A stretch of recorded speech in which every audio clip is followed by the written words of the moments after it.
Let's now talk about a story of brazen daylight robbery in Mombasa's Old Town.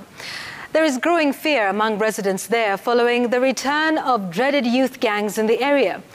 The gangs were captured on CCTV cameras, terrorizing residents and robbing them. The security apparatus in Mombasa says investigations have begun with the aim of flushing out the gangs that seem to be making a comeback in the tourist town. Brenda Wanga reports. Residents and visitors to Mombasa's Old Town have enjoyed months of peace after security agents cleaned up the streets of youth gangs that had made life unbearable. That peace was shattered this week on April 19th. The gangs marked their return with impunity. Footage from strategically placed CCTV cameras show a group of young men numbering about 20 brazenly taking over the streets. At 5:41 p.m., the cameras captured this man strolling down the street on the phone.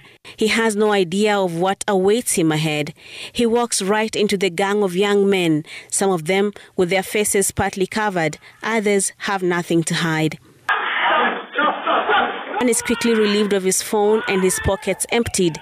His cries for help go unnoticed. No one dares come to his rescue.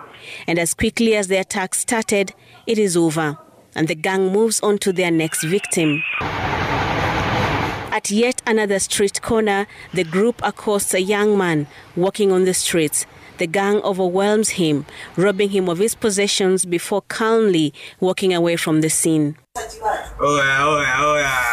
In this undated footage, a young man, believed to be a member of the gangs, unafraid, sends out a chilling message to residents of an estate in Mombasa, perhaps underlining the feeling of invincibility that the groups operate with. The residents say they're now afraid for their safety. Mama, watoto wetu tunaogopa kutembea barabarani.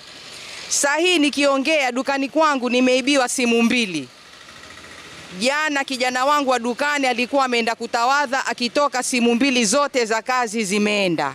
Residents say these latest gang attacks are not the work of resident youth gangs. Hao wengine watoka kule watoka kwa hatujui watoka wapi hao wengine. Ujuzi hapa shida tulionao ni hao watoto wale tulionao, watoto ambapo hawaeleweki watoka wapi, hawatoki wapi, ni watoto wa nani, watoto si wa nani. Waje na hizi vurumu zao hapa na pale na kusumbua watu kuingi sana. Sentiments shared by the Coastal Regional Coordinator John Elungata.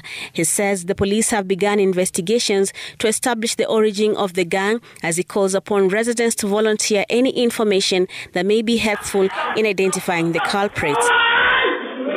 In the recent past, gangs like Chafu and Wajuku Wabibi, whose reign of terror had been evident on the streets and estates of Mombasa, were wiped out by security agents.